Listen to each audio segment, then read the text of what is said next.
So how many of you work at a federal agency? Okay, great. How many of you are doing Agile? Okay. And how many of you are doing Agile at a large organization? What I mean by a large organization, more than 500 folks? Okay. How's that Agile project going for you? Okay. So with some of you folks that are the federal agencies, are you starting to use Agile? We can be interactive here. You can say yes or no. Okay. So of what agencies do we have represented here? Yes, sir. TW. Okay. And yes, sir. National Archives. National Archives. Oh, okay, cool. Who else? Yes, sir. North Carolina Department of Public Instruction. Great. Okay. Yes, ma'am. Right. Yep. I know you. I've seen you. Yes, sir. Noah. Noah. Commerce. Commerce. Okay. So yes, ma'am. I'm sorry. HHS. HHS. Okay. And some of you folks are doing Agile. Okay. How long have you been doing Agile at HHS? Well, we've been piloting on some projects at a small scale for over a year at this point. Mhm. And now we're kind of rolling out on a more wide-scale basis throughout the organization, at least through my shop. Okay. Cool. So is it going well? Some projects better than others. Okay, that's fine, that's fine. So with some of you folks, you know, you may, when you start embracing Agile or probably incorporating an Agile, you may have noticed that there's a little bit of a learning curve and a little bit of selling the senior management, right? So what I'm going to talk about today is the cultural change, and I've done this presentation for FDA, SSA, I'm sorry, I'm going to the acronym world. Food and Drug Administration, Social Security Administration, NIH, National Institutes of Health, and also with the Federal Project Managers Working Group, or Community of Practice. So this is a kind of big topic of mine. I really love this, and I was talking to some folks here. We also run myself and a person named Logan Powell, who's from Census, an Agile Lean listserv for government folks. So if you're interested afterwards, I can tell you how to get on that. And it's a great little discussion list, and we talk about how to get Agile into government. Now Logan is, he's not here to defend himself, but Logan is much more of a, real advocate of Lean and Agile. He basically thinks that everyone should be doing Lean and Agile all the time. I'm more of, it really depends on the project. I like Lean and Agile. I think a large proportion of projects can be done better with Lean and Agile, but sometimes the traditional works well too. So we'll talk a little bit about that. But what I want to bring up here is the idea of making the cultural journey. So come on, you.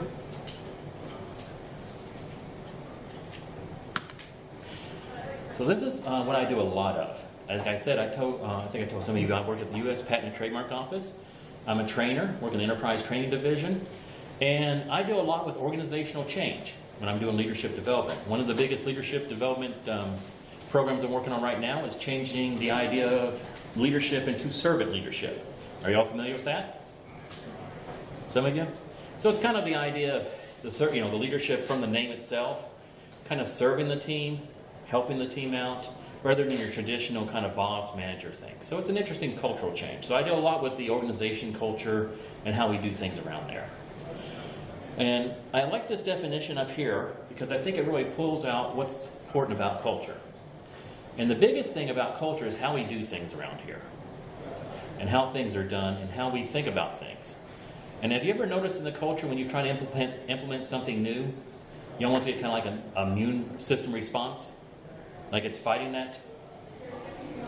One of the reasons why is because when you look at the organizational culture, it has a set of beliefs and principles that people want to adhere to, and you have to work on how to get that idea in there and work with it. So today I want to talk about two big belief systems that are in our organizations. We have the traditional. There we go. Okay. So we want to talk about mindsets, and then I want to talk about the two traditional ones, basically Waterfall and Agile, the traditional project management mindset and the Agile mindset, okay? But the way mindsets work, and this is a great book, by the way, the Agile Mindset, you can pull that off Amazon. This is the model I pulled from it. Essentially, when we have, in our organizations, we have objectives, we have needs. We meet these by the beliefs and principles, okay? And these beliefs and principles help, beliefs and values. And these values and beliefs help us pull out the principles that help us satisfy those needs and objectives. And that's help us choose the processes, methods, artifacts, all those things that we use. Does this make sense so far? Can you guys see this? Okay. So, we all know about waterfall project management.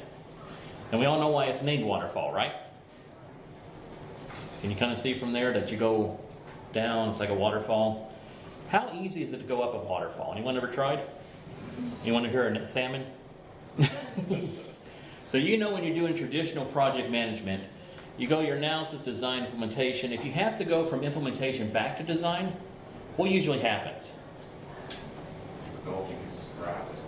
Mm-hmm. People get really upset. Gets upset, costs money, people fight it. You have this entire thing called a change configuration board. You have to go through. I mean, there's just a lot of stuff to prevent you from going back, right? We're going all the way down to the part where we have deployment and maintenance.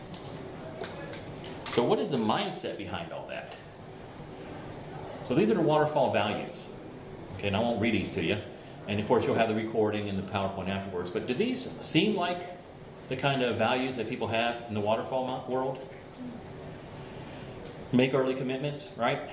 You know, the old, okay, I want you to build this, I'm going to go away now, and when I come back, you're going to give me my completed project, right? Do you feel like sometimes the process comes first? We're just going to follow that plan no matter what? And if some people get in the way, or if it's a product, you still got to follow that process, right? And again, I don't want to paint this as kind of bad or evil or whatever, but some of these do apply at certain times. And in some cases, they don't, okay? And we'll talk about that a little bit about when you want to use the traditional project. What about the beliefs? How do you like that first one? Anyone here do any requirements gathering? Okay. Does the customer always know what they want? No. But in the waterfall world, we pretend, right? And we have some nice little tools and techniques to do requirement elicitation and all that. That big word I learned at Social Security when they trained me in this. But how many of you worked on a project, the customer told you what they wanted, you come back, wasn't all what they wanted? Yeah. Oh yeah. I worked on a $200,000 project early in my project management career. I was so happy because I was on budget and on time, but wasn't at all what the customer wanted, and almost got fired over it. But I was like, I delivered on time, on budget, right? And it's what you wanted. Well, not really what they wanted. Okay, change is costly. You've heard that before. And you can understand one when you're doing waterfall. And standardization, templates. How many of y'all deal with the project management office? All right. Well, just one person? Sometimes, yeah. So they're big on standardization, right? Templates, guidance, governance, yeah. And this is the waterfall principles. We work in our sequences. Function-based teams, do you know what I mean by that? You know, it's like, for example, we're doing a Drupal project, we're doing a traditional. We have a developer, we have a themer, we have a designer, we have, you know, everyone does what they're supposed to do and we hand it off to the next person. There's no cross-training, there's no jumping in. You know, we all have our silos and our swim lanes, and we stay in our swim lane. An iron triangle. Everyone know what an iron triangle is? Scope, time, and budget. Okay? And basically, I gotta make sure I balance all three. Okay. Now, Agile project management. How many of y'all do this? Somewhat? Okay. So what do you notice about Agile project management versus Waterfall? Oh yeah, lots of circles, right? And we just keep going around. How easy is it to go back? Real easy. What's change like in an Agile? Yeah, change is our friend. Right, see? So you're starting to see the difference in the mindset? Okay? So, you've all seen this before? Our Agile values and beliefs, right? I think, I always like to talk about this. Some folks got together at a ski lodge in 2000, wrote this up. Y'all remember that? The origin story of Agile? Manifesto. Huh? The manifesto. Manifesto. Scary sound. There you go. Now look at these 12 principles. How many of y'all have seen this before? Okay. Now, I know you've seen this before. Think about this with the values of Waterfall and the beliefs of Waterfall. And then read these. And think about how scary that would be to someone that has the Waterfall values and beliefs. Where's the standardization? What do you mean letting teams do what they want? What about the changes? What? You see what's going on here? In a lot of agencies, I hear them say, oh, we're doing Agile. Do you notice the operative word? Doing. What about thinking Agile? They may be putting these principles in practice, but without the Agile values and beliefs, if they're still doing the Waterfall values and beliefs, these aren't going to work too well. Yes, sir? A couple of years back, when people, at least when I was doing stuff in government sphere, they said, oh, we're moving to Agile. And what that translated into, Agile equals 60-hour work week. Yeah. So what they were doing was Waterfall, change it now, and do it in a 2-week sprint, which is a 60-hour work week. Oh yeah, I remember when they were doing it. I used to call it Agile Theater. You know, we were doing Agile Theater. We had Kanban boards. I mean, okay, so you're doing a waterfall on a Kanban board. Well, it still looks like a waterfall on my Kanban board. Or what was another thing? Oh, they had this idea that you didn't have to have documentation in Agile. Okay? How many of y'all use documentation in Agile projects? At least a little, right? Just enough. Yeah, so we had all kinds of ideas. And then, yeah, when the rubber hit the road, on a lot of these projects, people would just go back to, we've got to do Waterfall because this project's out of control. We've had too many sprints, it's circling round and round, we don't understand this product backlog, it's becoming a mess. So you see the conundrum right here? Okay? This is where your big cultural thing happens. So why is there such a resistance to adopting Agile, to think in Agile? I love this book here, Lean Change Management. I'll bring some other stuff in there. I like what this person went through and they talked about. In the waterfall world, the plan is everything. You follow the plan. I really blame the A-team on this. Because you know what? The A-team, I love it when a plan comes together. Every manager I met starts quoting that. Drives me crazy. And we're going to follow the plan no matter what. You all have a GPS system in your car? Have you seen stories about people that follow the GPS system and they drive into a lake or they drive off a bridge that doesn't exist? You know, I like GPS too. I love it. I like Waze. But every once in a while, I like to look out the windshield too. See where I'm going. Okay, that's the problem with following plans so closely. Change happens, technology happens. If you have some of these multi-year projects, sometimes the technology and the solution you're going for may not even work anymore. That's why we got to move to a feedback-driven kind of mental state. And it's hard for people to do that, especially if you've done traditional project management. Believe me, I got my PMP back in 2003. I was trained in traditional project management. All right, that was 3 years after Agile came out. I didn't even hear about Agile until I did a project in 2005. And I thought, well, this is kind of weird. And it took me a little bit of time to get used to it because I was one of these people that believed in the plan. The plan was everything. I had to be taken from that belief, deprogrammed, I guess. So a bunch of people kidnapped me one night, put me in a warehouse, and deprogrammed me from the plan. Now, do y'all recognize this? Have you ever seen this before? Okay, Kubler-Rose. Does it remind you of anything else? The cycles of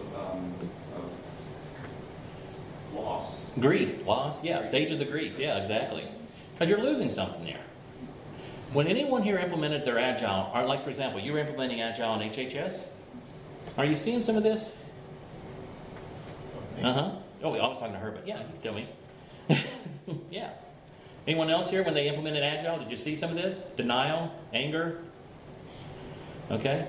And anger doesn't always have to be, the resistance and anger doesn't always have to be overt. You all familiar with passive aggressive? Yeah, and in federal agencies, and I hate to say this about federal employees, we're good at waiting things out. There's the great passive aggressive, right? When I was trying to do some Agile in government, I mean, folks would say, oh, that sounds great, that sounds wonderful. And then they just wait me out until I got over it. So that's what's happening there. So you're going to go through these stages, okay? And the idea is just to recognize them and not to let them delay you. Or just say, okay, I'm going to give up on this Agile. Realize that people need time to take this in and get used to this. Because you've got to look at the values, the mindset behind it. the beliefs they have, and you got to help them make that change. Okay? So I'm going to suggest one possible way, but you may have some other ideas, and if you do, love to hear those. I want to make this very interactive.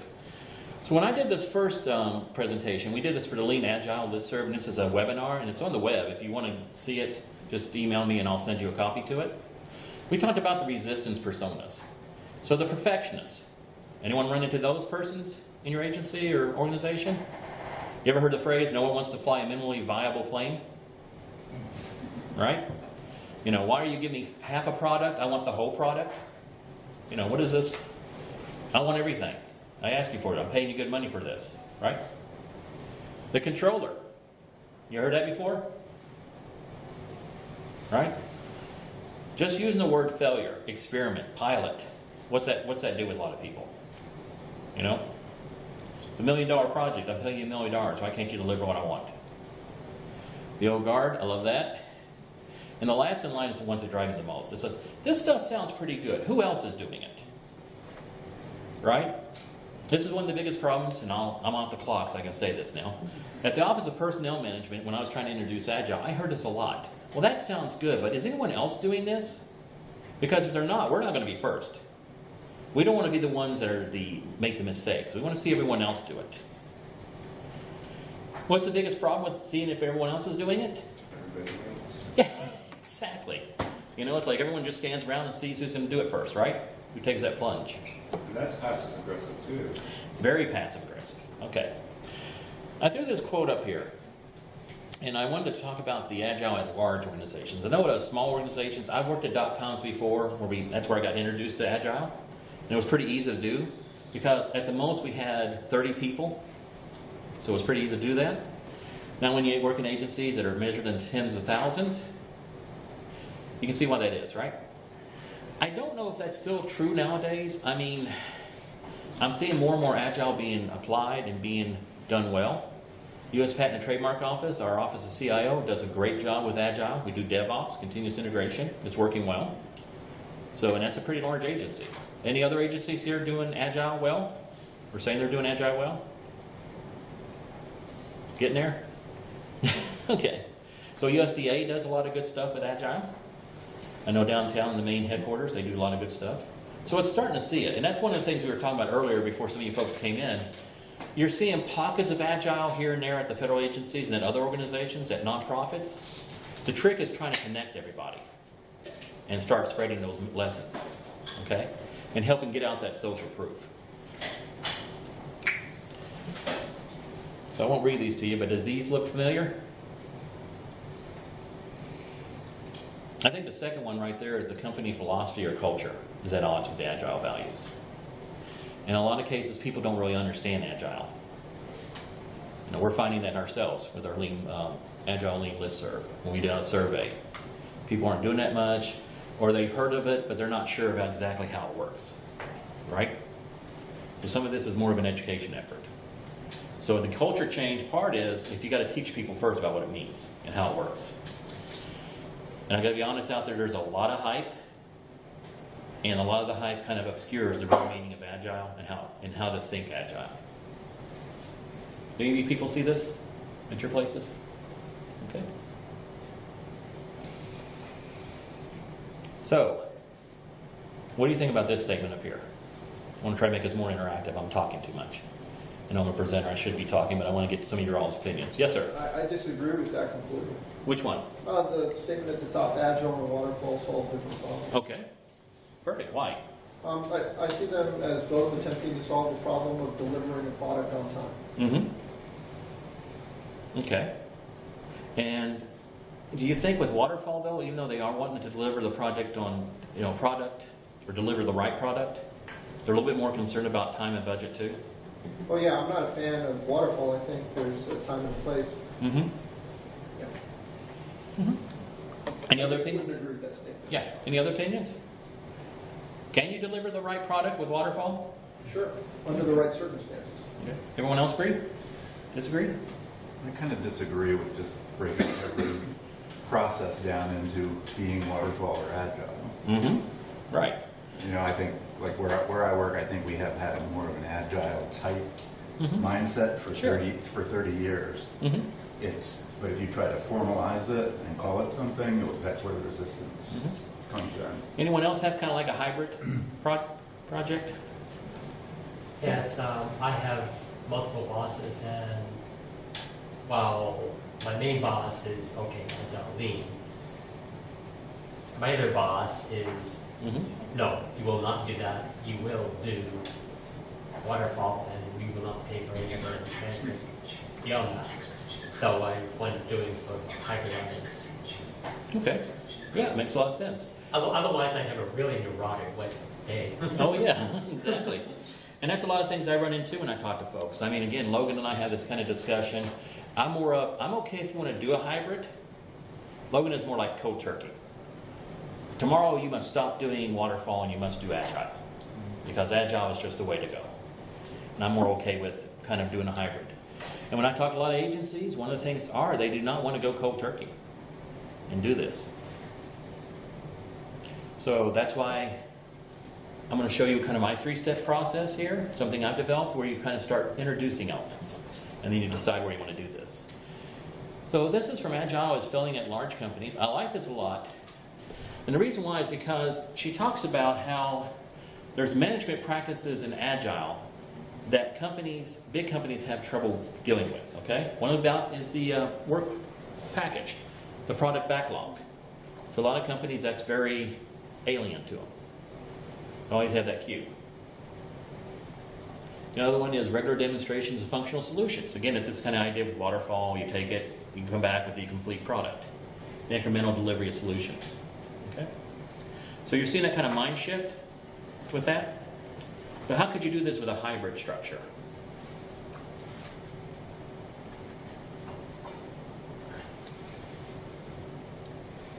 I do a lot of questioning in my presentations, I know. You could do that in the design phase, Right, design.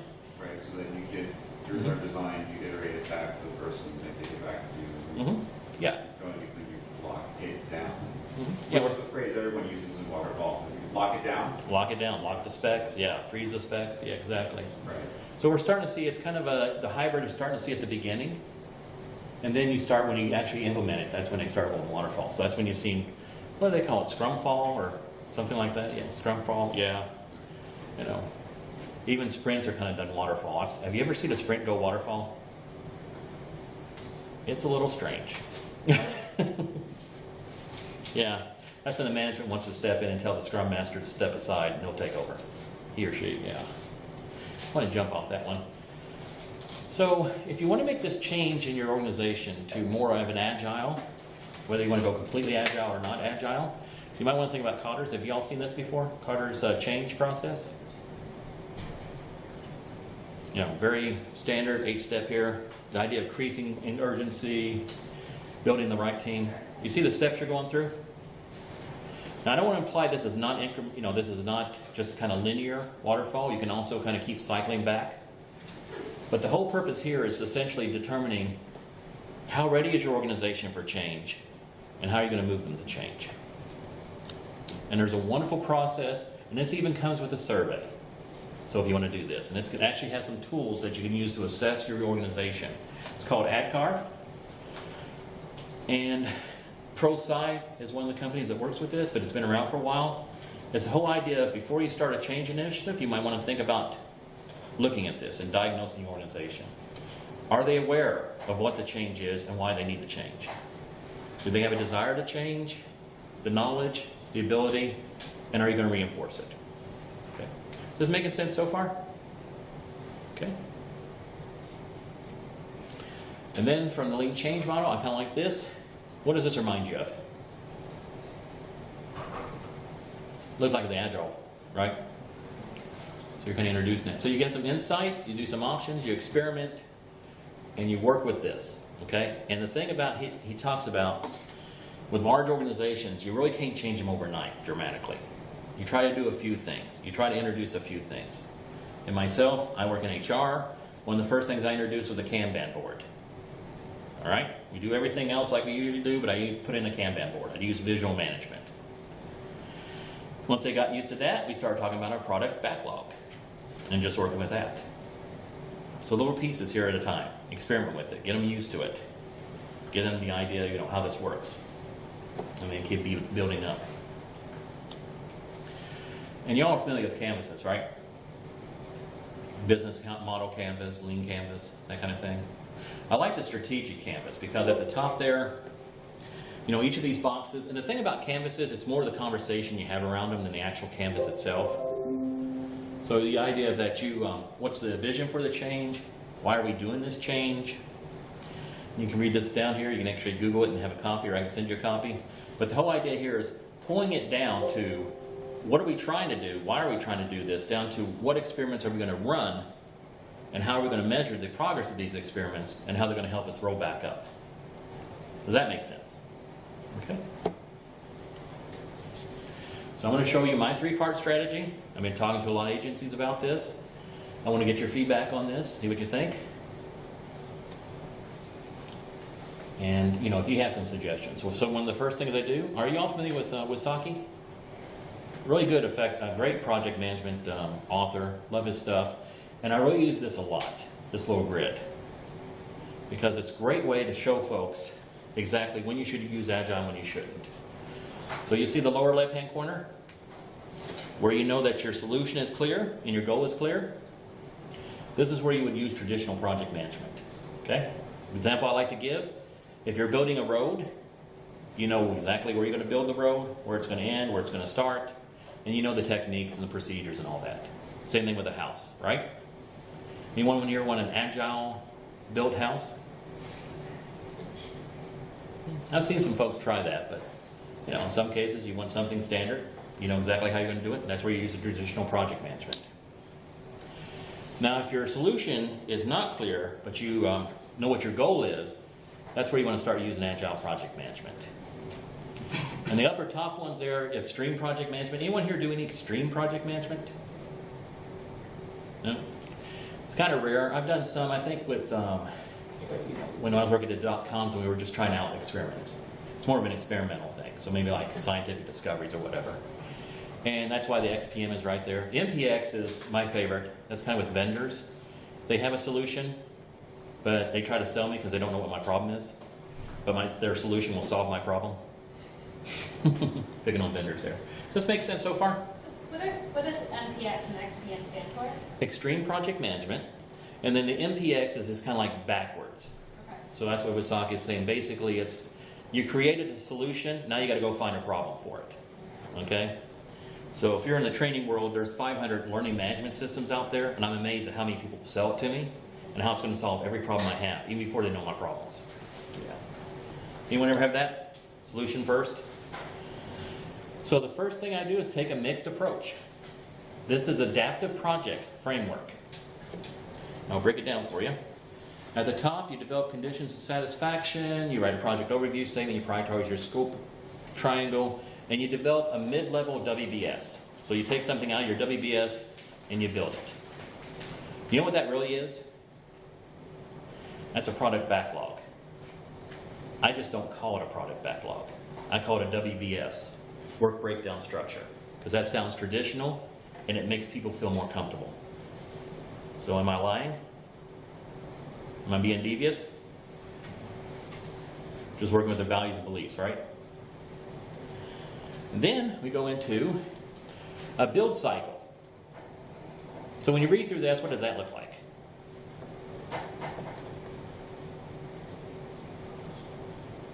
Does it kind of look like a sprint? Pretty much, right? So instead of calling it a sprint, I call it a build cycle off your mid-level WBS. See what I'm doing? I'm introducing the ideas, but not calling them the ideas first. And getting folks used to that. And then we do a quality review. Sounds like what we do with a sprint review, right? And a retrospective. Now the beautiful thing about Adaptive Project Framework is that you can fit it into a traditional project. Like say, for example, Task 3. We can say, hey, with Task 3, let's try this new thing. This Adaptive Project Framework, and it'll make it faster. And I get people kind of used to it. So they see it in the context of a waterfall. But I put this in, so they get kind of a taste of that iterative development. Okay? How's that sound to you guys? Does it sound good? Kind of a neat little tactic, yeah. And again, just getting people used to the concepts. I don't call them what they are first. I get them used to the concepts. At PTO, I teach a project management class, and I call it the general introduction to project management, and I don't use words like work breakdown structure or scope or anything like that. I just talk about project in everyday terms. We use weddings. We talk about maybe redoing the house, things that people understand. Kind of get them used to the concepts before I put the words on them. Because sometimes agile and lean are loaded words, like traditional project management, right? Sometimes it's communication. Our second step is say, hey, you get a small project, maybe a website makeover. We just got to do our makeover on our website. It's not going to take too long. Why don't we try doing it as an agile, a sprint? Let's try that. A couple of sprints, see how it works.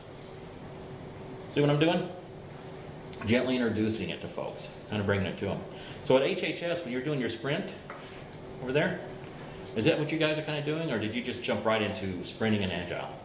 We jumped into it. Okay. And did you have people kind of prepared or trained beforehand? Okay. Kind of teach them as you go along? Sorry to keep- There's been training now, but at first there wasn't. Okay. Yeah, sorry to keep picking on you, but it's a great example. Anyone else doing that right now? Anyone trained their people first in Agile and Lean? Yes, sir. No, we kind of, Just jumped into it? yeah. Okay. Yeah. Okay, that's okay, that's fine. I mean, I see that a lot where people put people into Agile and sprints and all this, and they don't really train them on it first. Do you have a Scrum Master? Or did you train the Scrum Master as he went along? Training skills. Okay. Okay, that's fine. I mean, in HR and training, I would kind of do a little general introduction just to get people used to it, but that's fine. Sometimes it's the best way to learn is while you're doing it, okay? Now, that's my second step. And the idea is you keep doing more and more of these, more and more bigger projects, until you jump into this. How many of you have heard of SAFE? Scaled Agile Framework. We're using it at the USPTO. It's when you take the entire enterprise and everything's agile. And you have things like agile release trains, ARC trains, and it's an overview of governance. How complicated does that look? Yeah, it's scary already, isn't it? And when we were talking about this, it's kind of like, well, what point, and this is where I'm going to ask you guys to be a little interactive with me, at what point do you think you can reach the critical mass when you're doing agile to jump up the SAFE? When everybody gives those things. Right. They're all ready to go. Mm-hmm. So we've been talking about that. What threshold? Like 50%, 75%? When does the organization make that jump? It's gotta be I would say to see that, I would say 80%. Right, yeah. And in some agencies, we say, do you need to make that jump? Maybe it's good to have sprint and traditional and such. Okay. But if you want to make that jump, like other agencies, it's think about getting that sprint and moving it up incrementally. Because some folks say, hey, let's go do SAFE the next day. I can tell you the education issue on that. So how do we convince organizations to flip the switch, especially large organizations? So I'm going to suggest something. If you want to push back on me, talk to me about this. But one of the big things I show them is this. And you can see at the bottom there where you can find that chart. There are several charts out there just like it. Look at your failure rates of traditional projects versus waterfall projects. Waterfall projects versus agile projects. If I can go to a manager and say, I can cut your failure rate in half, at least half, would you be interested? Okay? Now here's the big thing. Do you think this occurs overnight? Okay, why do you say that? People have to be trained in that kind of rate. Right. And I'm going to tell you the big secret here with this, and I've seen with other implementations, when you start moving to Agile, what do you think happens to your failure rate? Goes up, right? And what do you do when the person asks you about that? What's happening? Right. And how long does it take me to learn this? Okay. Those are the questions you're going to talk about. All right. Anyone read this book? Time, Talent, Energy? If not, I highly recommend this. This is an excellent book. It came out just this year. And just the chapter alone on time. How many of y'all have meetings and you read emails? All right. How much of your work time do you think that takes up? Right. The chapter on time just made me so mad when I read this because they were talking about meetings and emails, okay? And for average organizations, I'm not sure if this is a government agency, it might be private industry. In a work week, when do you think people actually start to get to do work outside of meetings and email? What day? Saturday. Saturday, like that. Wednesday? According to what they studied, this is a large survey, Thursday afternoon. You put all your meetings and your email reading in the front of the week, it won't be till Thursday you can get to your other work. Does that kind of ring true? I thought it was exaggerated, but it does when I was looking at my work, yeah. Saturday, feels like it. I know a friend of mine that's working on Saturday because you have to catch up on things. Talent. How many organizations do you think do a good job of putting people where they need to be? Or training their talent? Anyone? Okay. Energy. We've all heard of the engagement problem. You don't have to raise your hand for this. How many of you all kind of feel disengaged at work? You don't have to raise your hand, but think about it. And how many of you just at the end of the day feel really tired? And it's not because you had a great day, but it's just kind of like, right? Part of that's all that time that you spend at the beginning of it. If you don't actually start getting work going until like Thursday afternoon, Right. as a developer, who essentially we're solving math word problems all day long. Mm-hmm. By Thursday afternoon, that's when my brain is cooked. Yeah. And everybody knows, don't go to Steve at Thursday afternoon because it's not going to happen. So if you get to that point, your energy is already completely drained because you're dealing with talent in the wrong space for most of the day. Right. Or all of these superficial bureaucratic things that you can't deal with. And now you're left with crap or behind. Right. And the reason I bring this up is you're talking the language of your executives and the senior management, the time, talent, energy. I want to be productive. There's a term in this book I love called organizational drag. And it's all this where you're not using people correctly and you're draining their energy and you're taking their time and you're wasting it. And according to the authors, at least 20% of our productive capacity is stuck in organizational drag. If you could release that, think about that. And that's just at least 20%. If you can take that back, think about how much better your organizations would be. That's why when I talk to them, I say, think about this. I got this organizational drag, but when you look at the agile values and beliefs, think about how much time and energy I'm starting to release and talent, right? Take a look at that again, right? Over comprehensive documentation, I'm spending more time working on the software rather than meetings and spending time writing emails. Individual interactions, right? Not so much time on the processes and such. Responding to change. Do you see the work here? This is probably the best selling point I've had with senior management, talking to them about time, talent, energy, and how this agile mindset will get there for you. Look at those principles again. Think about time, talent, and energy. Read each of these with time, talent, and energy. I can't move away from this, sorry. Think about how that saves time, increases your talent, increases your energy. Does this make sense, people? Am I persuading you? Am I selling you on this? Are you sure? No, I'm kind of quiet. Is it just because it's 2 o'clock? Okay. So what do you think about this? Valid argument? Okay. So I like the quote. Change is always difficult. But what happens when you don't change? Yeah, it's fatal. You know the companies that didn't change, right? And still miss orders. And anyone gone down Blockbuster lately? Yeah. See? Or Yahoo. Yeah. Yahoo. Oh my gosh. Yeah. I remember when I had Yahoo Mail. I think I still have Yahoo Mail, and I just don't know why. I should get rid of it. So that's me, and that's all my little accreditations like it matters. My LinkedIn. Love to connect with you guys. So we have a few minutes. Any questions, observations, stories? Anyone want to tell me I'm full of it? Go ahead. Just a quick question. I know you said you were your PMP, so I'm just curious, like how hard was it for you to make that mental shift to agile? And I guess does it also at times does having a traditional outlook is that helpful at times for you as well? It helps me.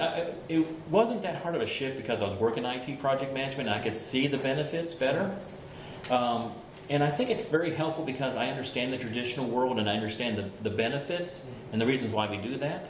So I kind of feel like I can translate well. So I can go back and forth. I mean, some of the people that I work with that have come out, that are out of school now, that are trained in Agile, and they're trained that way, they just don't see it as a traditional way. And that's because the values and beliefs are different. And once I start talking about values and beliefs and how it leads to our principles, then they get it. I mean, it's like a long, long time ago, and boy, am I dating myself, I was trained in object-oriented software. I can't think any other way. When someone was telling me about functional, like, well, I don't know if I want to do functional. Why don't we just go back to object-oriented? You see? You get these mental models, and it's hard to change those mental models. Yeah. But if you can do 2 or 3 at a time in your head, yeah, it's good to translate. That's why I think I'm really effective in HR, especially training our developers, because I am a developer. I was in IT project management. I understand what they need, and I can translate. Yeah. Yes, sir. Just a comment, you mentioned that you don't use the word sprint and so on because they're charged and loaded. I fully agree with that. I think that's such a great point that you brought up. If you can find a way to avoid unnecessary, disruptive conflict, rather than talking about an important idea, that's great. Right, exactly. Like I try to keep traditional out of my language. I say the PMI standard project management practices, or I say best practices, you know, the PMBOK, project management body of knowledge, which is even changing itself. They're starting to include more agile. But yeah, you don't want to use traditional because that sounds old. We don't want to say old. And you don't want to bring in the generational thing because it's hilarious to me. Some millennials I work with are very traditional in their project management. I don't know how they got it. And some of the baby boomers I work with are very agile. You know, just depends on how you're trained and what you're incorporating into your mental models. So, yeah. And yes, sir. So we've adopted Agile, but just for the sake of argument,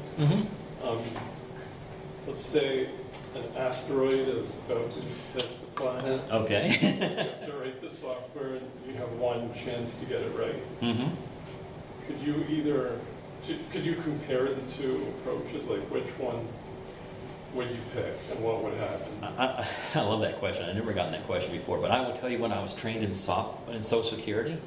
Have you heard of capability maturity model?